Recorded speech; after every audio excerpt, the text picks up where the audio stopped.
That's right. It's our last time, the four of us together. You're off. I'm gone.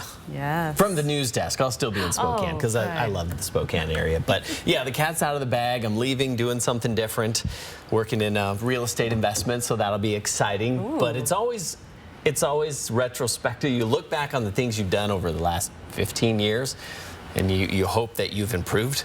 I think I can safely say, while my hair has slowly disappeared, I've slowly gotten better at my job. So I put together this little clip, and it'll start in Grand Junction, Colorado, where my first TV job was. Then it'll go to Spokane, then a little bit of Seattle, and then yeah. So take a peek. Here and into full swing. Peach growers say their season is not quite over. I want you to take a look at something. If you look down here, you can see this is the water in the pond here at the dog park. Democratic presidential candidate Barack Obama will be making a campaign stop here in Grand Junction. But here's where the confusion comes in. If they add spices to it, it's considered processed, and they don't have to label it. This thing will go from 0 to 60 in about 4 seconds. If you come to the courthouse to protest your assessment, you're going to need a few things. You're going to need your protest form. Market value information for your house from January 07 to June of 2008, and any pictures or information that may be helpful during the protest. It was a good way to know if a crack can be repaired is to take $1. If the dollar fits completely over the crack, you can probably fix it. If not, you're going to need a new windshield. One of those places that that's hot. It was a brass rail. It was really hot. That is so awesome. That is not cool. That's going in the errand folder. I'm not touching that for the next one. And we could see the smoke first, and then we started to see a little bit of fire under the brush, and then all of a sudden it took off. Here comes the fire boss right now.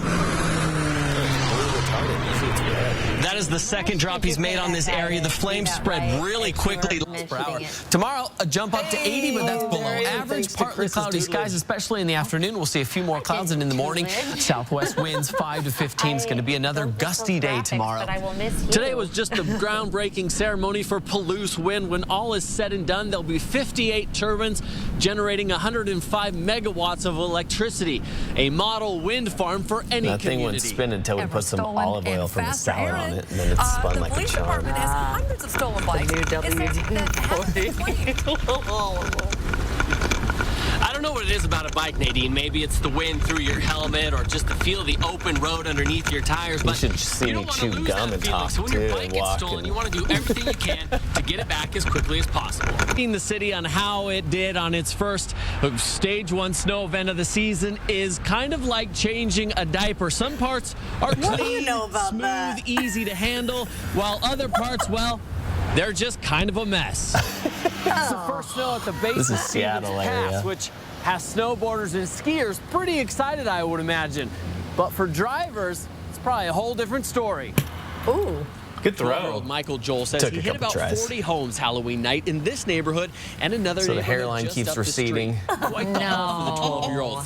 But that one candy bar with the nail in it could have done a lot of damage. He told me this afternoon he's going to check all his candy before he eats it. I'm here at WashDOT's maintenance facility. Shot all these myself. This is where they store all the heavy equipment to keep the path clear. They do it in the big time in Seattle. While you snow blowers or even at least I did. This week, you can expect to see some plows. And that's a group that just gets smaller every year. I spoke with one World War II Navy veteran today who had a simple message for everyone in attendance, and I think it's something we can all agree on. Well, that's it. That's all. I had so much more stuff that I've saved that some of it's just terrible. Good of course, I wasn't going to share any of that. Good for you for saving it, though, Aaron. There's so many people who forget to do that. Yeah, and then you look back and you're like, oh my goodness, did I actually do that? Did I say that? Yeah. There was one story we did about bikini baristas. You probably remember this, Chris, that we're coming to Spokane, and I was shooting a story. A lot of it was blurred out, but man, I had some puns in there. It was just, who was watching over me and letting me say those puns in there? What an amazing TV news career, and what an honor to work with you. It's been the best station that I've worked at because of the people. Aww. So, I don't know. New challenges are great. Like I said earlier today, you got to take risks and go for what you want and live life with passion. If you're not taking risks, you're not creating new opportunities. But thank you so much for allowing me into your homes, and I'll see you around town.